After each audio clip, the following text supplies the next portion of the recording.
अस्सलाम वालेकुम dear students. आज हम करेंगे यूनिट नंबर 1 एक्सरसाइज नंबर 1.3 का क्वेश्चन नंबर 3। थर्ड क्वेश्चन में कह रहे हैं कि Salma bought 3.2 yard of fabric.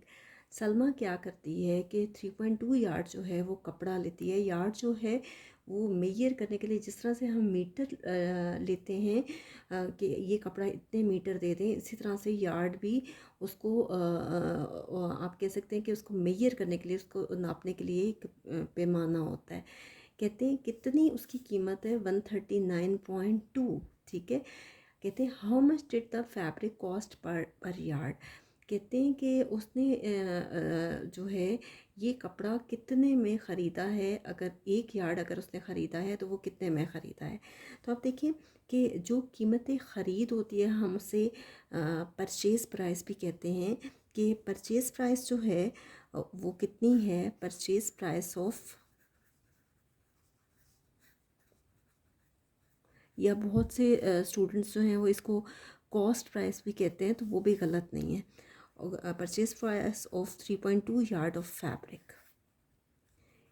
3.2 yard अगर लिया जाता है कपड़ा तो उसकी प्राइस कितनी है, ₹139.2। हमने बताना है कि 1 यार्ड जो है वो उसका कितने में आया है। तो purchase price of 1 yard of fabric,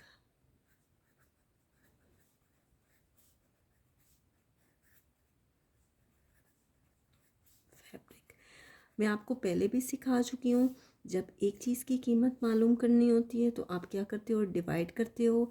इन दोनों को आपस में डिवाइड करेंगे कैसे, ₹139.2 डिवाइडेड बाय 3.2। ठीक है, ₹139.2 डिवाइडेड बाय 3.2। 139.2 को 3.2 पे डिवाइड करेंगे तो देखिए हमारे पास क्या आता है। ये मैं आपके सामने कैलकुलेटर पे कर रही हूँ। 139.2 डिवाइडेड बाय 3.2, ये आपके पास आ गया 43.5। यानी 1 यार्ड जो है वो कितने रुपीस में आया, 43.5 में। अब बाज़ औक़ात ये भी होता है कि आपके पास कैलकुलेटर अवेलेबल नहीं होता। उस सूरत में जब आप डिवीजन करेंगे तो इस स्टेप के बाद आप ये कर सकते हैं कि ₹139.2 है डिवाइडेड बाय 3.2। तो आपने देखना है कि ये किसी तरह से कैंसिल तो नहीं होता। 139.2 है, डेसिमल हटेगा 1 आएगा, जितने डिजिट्स उतने ही ज़ीरो। इसी तरह से 3.2 है, डेसिमल हटेगा 1 आएगा, जितने डिजिट्स उतने ज़ीरो। ठीक है, तो ये ज़ीरो और ज़ीरो कैंसिल हो गया, ये आ गया ₹1392 और ये आपके पास आ गया डिवाइडेड बाय 1 मल्टीप्लाई बाय 1/32। अब देखते हैं ये किससे कैंसिल हो रहा है। 2 के टेबल से 2 1 ज़र 2, 1 कैरी गया, 2 6 ज़र 12। इसी तरह से 2 6 ज़र 12, 1 कैरी गया, 19 बन गया। 2 9 ज़र 18, 1 कैरी गया, 2 6 ज़र 12। यह आपके पास आ गया ₹696 multiply by 696 by 1 multiply by 1/16। मज़ीद कैंसिल हो रहा है। 2 8 ज़र 16, 2 3 ज़र 6, 2 4 ज़र 8, 1 कैरी गया, 2 8 ज़र 16। ठीक है, यह आ गया ₹348 बाय 1 मल्टीप्लाई बाय 1/8। मज़ीद ये कैंसिल हो रहा है। 2 4 ज़र 8, 2 1 ज़र 2, 1 कैरी गया, 14 बन गया। 2 7 ज़र 14, 2 4 ज़र 8। फिर ये कैंसिल हो रहा है। ₹174 मल्टीप्लाई बाय 1/4। 2 2 ज़र 4, 2 8 ज़र 16, 1 कैरी गया, 2 7 ज़र 14। यानी ये फाइनली आया ₹87 डिवाइडेड बाय 2। ठीक है, अब 87 को 2 पे डिवाइड करें रफ वर्क में तो ये आता है 2 4 ज़र 8, यहाँ से माइनस करेंगे। 2 3 ज़र 6, 7 में से 6 माइनस करेंगे 1, डेसिमल लगेगा 0। 2 5 ज़र 10। तो देखिए इस सूरत में भी आंसर 43.5 ही आया। सिर्फ ये है कि स्टेप्स हमारे पास थोड़े से ज़्यादा हो गए हैं, लेकिन ये उस सूरत में है कि अगर आपके पास उस वक्त कैलकुलेटर अवेलेबल ना हो तो आप इस तरह से भी इसको कर सकते हैं। नेक्स्ट हम करते हैं क्वेश्चन नंबर 4। नेक्स्ट क्वेश्चन है आपके पास क्वेश्चन नंबर 4। फोर्थ क्वेश्चन में आपसे कह रहे हैं कि मोमिना वॉक्स 3.5 किलोमीटर पर आवर। मोमिना जो है 1 घंटे में कितनी वॉक करती है? 3.5 किलोमीटर। कहते हैं she took a 12 hour walk. 12 घंटे जो है वो वॉक करी है। How far did she walk? उसने टोटल कितनी वॉक की है? तो देखिए आप इसको दो तरीक़ों से कर सकते हैं। फर्स्ट मेथड तो इसका ये है कि आप लिख सकते हैं कि वॉक इन 1 आवर। 1 घंटे में उसने कितनी वॉक की है? 3.5 किलोमीटर। आपको बताना है कि 12 आवर्स में उसने कितनी वॉक की है। तो जब भी ज़्यादा की वैल्यू फाइंड करते हैं तो आप हमेशा मल्टीप्लाई करते हैं, ठीक है। 3.5 किलोमीटर मल्टीप्लाई बाय 12 क्या करेंगे कि डेसिमल हटेगा तो नीचे 1 आएगा, जितने डिजिट्स उतने 0, मल्टीप्लाई बाय 12, और ये किलोमीटर में एंड पे लिख रही हूँ, ठीक है। ये आ गया 35/10 मल्टीप्लाई बाय 12। 5 2 ज़र 10, 5 7 ज़र 35, ये आ गया। इसी तरह से 2 1 ज़र 2, 2 6 ज़र 12। 7 को 6 से मल्टीप्लाई करें तो ये आपके पास क्या आता है? 42, ठीक है। यानी 42 किलोमीटर उसने वॉक की है। एक तो इसका ये मेथड है। दूसरा मेथड क्या है कि आप ये कर सकते हैं कि जो वॉकिंग स्पीड है उसके बाद, उसकी स्पीड कितनी है, वॉकिंग स्पीड कितनी है? 3.5 किलोमीटर पर आवर, ठीक है। इसके बाद टाइम कितना वो ले रही है? 12 आवर्स। तो हमारे पास फॉर्मूला क्या होता है? डिस्टेंस का speed multiply by time, speed multiply by time. तो डिस्टेंस हमेशा किलोमीटर में होता है। आप क्या करेंगे? 3.5 को 12 से मल्टीप्लाई करेंगे और ये किलोमीटर में आएगा। ये मैंने आपको थोड़ी देर पहले करके बताया। सेम स्टेप्स हैं, या आप बेशक डायरेक्टली मल्टीप्लाई कर लें, जैसे भी आप करना चाहते हैं। डायरेक्टली अगर आप देखें करते हैं तो कैसे होगा? 3.5 मल्टीप्लाई बाय 12, तो ये तब भी आपके पास 42 आता है। मैंने डायरेक्टली कर लिया कैलकुलेटर से, तो ये 42 किलोमीटर आ गया, ठीक है। तो यहाँ पे आपका क्वेश्चन नंबर 4 कंप्लीट हो गया है। नेक्स्ट हम करते हैं जी इसका क्वेश्चन नंबर 5।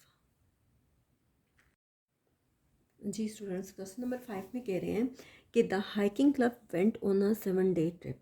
एक हाइकिंग क्लब है जो कि 7 दिन के ट्रिप पे जा रहा है। तो नंबर ऑफ़ डेज़ कितने हैं? ट्रिप कितने डेज़ का है? नंबर ऑफ़ डेज़ कितने हैं? ट्रिप है जी 7 डेज़ का। मैं साथ साथ लिख रही हूँ।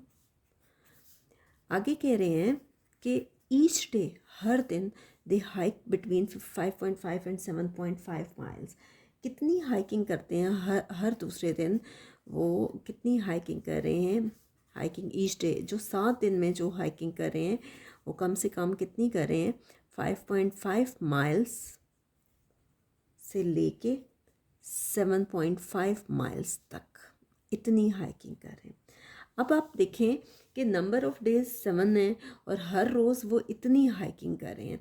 अगर हम देखें तो कम से कम वो हाइकिंग कितनी कर रहे हैं? मिनिमम हाइकिंग कम से कम वो कितनी हाइकिंग कर रहे हैं कि हम क्या करेंगे कि डेज़ को मल्टीप्लाई करेंगे इससे। 5.5 माइल्स को मल्टीप्लाई करेंगे 7 से। 5.5 को 7 से आप मल्टीप्लाई करें तो बेशक आप डायरेक्ट मल्टीप्लाई कर दें। ये देखिए मैं आपके सामने कर रही हूँ। 5.5 मल्टीप्लाई बाय 7, 5 7 ज़र 35, 3 कैरी गया। 5 7 ज़र 35, 35 प्लस 3 38। 1 डिजिट के बाद डेसिमल है तो 1 डिजिट के बाद आप डेसिमल लगाओगे।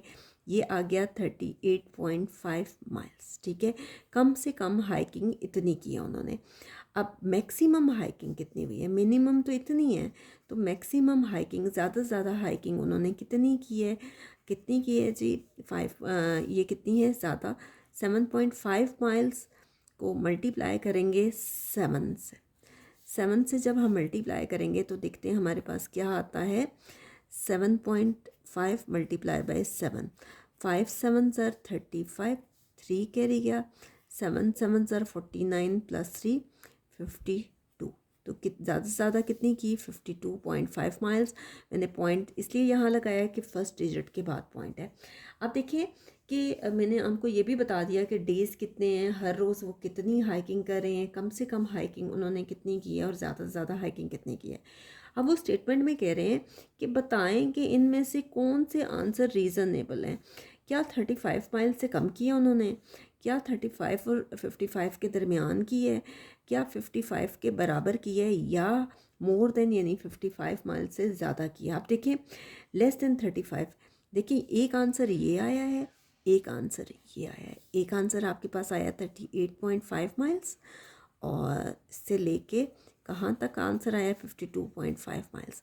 अगर आप और करें तो आंसर में पहले वाला जो है वो तो नहीं हो सकता क्योंकि 35 माइल्स है ही नहीं, बिटवीन 35 एंड 55 है, तो बिल्कुल ऐसा ही है। ये 35 से बड़ा है और 55 से छोटा है, तो इन्हीं के दरमियान वो लाई कर रहा है। इक्वली 55 के बराबर भी ये नहीं है, मोर देन 55 से ज़्यादा भी नहीं है। तो इसका मतलब है कि जो रीज़नेबल आंसर है वो कौन से वाला है, बी वाला। इसका मतलब है कि बिटवीन 35 एंड 55 माइल्स के दरमियान उन्होंने हाइकिंग की है। तो ये है जी इसका आंसर क्वेश्चन नंबर 5 का। नेक्स्ट हम करते हैं जी क्वेश्चन नंबर 6। नेक्स्ट क्वेश्चन है आपके पास, क्या कह रहे हैं कि जी स्टूडेंट्स क्वेश्चन नंबर 6 में आपसे कह रहे हैं कि क्लास पार्टी के लिए the students council purchase 42 balloons. Student council क्या कर रही है, कितने बैलून्स ख़रीद रही है, 42 बैलून्स ख़रीद रही है क्लास पार्टी के लिए एट ₹1.85 ईच। एक बैलून कितने में आ रहा है, 1.85 रुपीज़ में, ठीक है। कहते हैं what is the total amount the student council paid for the balloons. कितनी अमाउंट पे कर रही है स्टूडेंट काउंसिल जो है वो बैलून्स के लिए। तो देखिए प्राइस ऑफ वन बैलून या परचेज प्राइस कह दें या कॉस्ट प्राइस कह दें, वन बैलून, एक बैलून की कीमत है जी ₹1.85। तो कहते हैं कि परचेज़ प्राइस ऑफ 42 बैलून्स की परचेज़ प्राइस क्या होगी। मैं आपको पहले भी बता चुकी हूँ कि जब आप ज़्यादा चीज़ों की कीमत मालूम करते हो तो आपने क्या करना है, मल्टीप्लाई करना है। तो क्या होगा, ₹1.85 को मल्टीप्लाई करेंगे किससे, 42 से। तो हम मल्टीप्लाई करके देखते हैं हमारे पास क्या आंसर आता है। कैसे है, ₹1.85 मल्टीप्लाई बाय 42, पॉइंट हटेगा, डेसिमल हटेगा, तो क्या आएगा 1, जितने डिजिट्स हैं उतने ही 0, ठीक है। अब मैं यहीं पे कैंसिल करूँगी क्योंकि यहाँ जगह कम है और मैं कोशिश करूँगी कि यहीं पे ये कंप्लीट हो जाए। तो क्या होगा, 2 5 10 0, ठीक है। ये हो जाएगा आपके पास 2 2 4, 2 1 2, ठीक है। नेक्स्ट है आपके पास ₹185 डिवाइडेड बाई 50 मल्टीप्लाई बाई 21। फिर कैंसिल हो रहा है, ठीक है, 5 के टेबल से। 5 1 5 0, 5 3 15, 3 कैरी गया, 5 7 35। बहुत से स्टूडेंट्स जो हैं वो अगर डायरेक्टली मल्टीप्लाई करते हैं तो वो भी गलत नहीं है। हमारे पास क्या बचा, 37/10 मल्टीप्लाई बाई 21। तो आगे देखिए ये कैसे होगा। अब देखिए नेक्स्ट है क्या है कि 37/10 मल्टीप्लाई बाई 21, हम इनको आपस में मल्टीप्लाई कर देते हैं। आपके सामने मैं मल्टीप्लाई कर रही हूँ किसको, 37 को 21 से, 37 को 21 से। मैं रफ वर्क में भी आपको करके दिखा देती हूँ। ये है 777। अब इसके नीचे कोई वैल्यू नहीं है यानी 1 होगा। 10 1 10, 777 को 10 पे डिवाइड करना है। पहले देखिए 777 कैसे आया, मैंने आपको कैलकुलेटर पे तो करके दिखा दिया, आप यहाँ पे भी देख लें। 1 7 7, 1 3 3। इसी तरह से यहाँ मल्टीप्लाई आएगा, 2 7 14, 1 कैरी गया, 2 3 6 प्लस 1 7, यह आ गया 7, 4 + 3 7 और ये आ गया 7, 777 आ गया। अब 777 को 10 पे डिवाइड करना है, देखें कैसे होगा। 10 7 70, माइनस करेंगे, ये 7 में से 0 करें, 7 आ गया, ये 7 आ गया। 10 7 70, फिर माइनस करेंगे, 7 में से 0 माइनस करें 7, डेसिमल लगेगा 0, 10 7 70। तो ये आपके पास आ गया 77.7। तो फाइनली आपके पास ये आंसर आ गया और ये आपके पास परचेज़ प्राइस थी, तो ये रुपीस में आ जाएगी कि यानी 42 बैलून्स जो हैं उनकी परचेज़ प्राइस जो है वो कितनी आई है, 77.7। जी स्टूडेंट्स, नेक्स्ट वीडियो में हम कोशिश करेंगे कि इस एक्सरसाइज के रिमेनिंग क्वेश्चंस कंप्लीट करें इंशाल्लाह।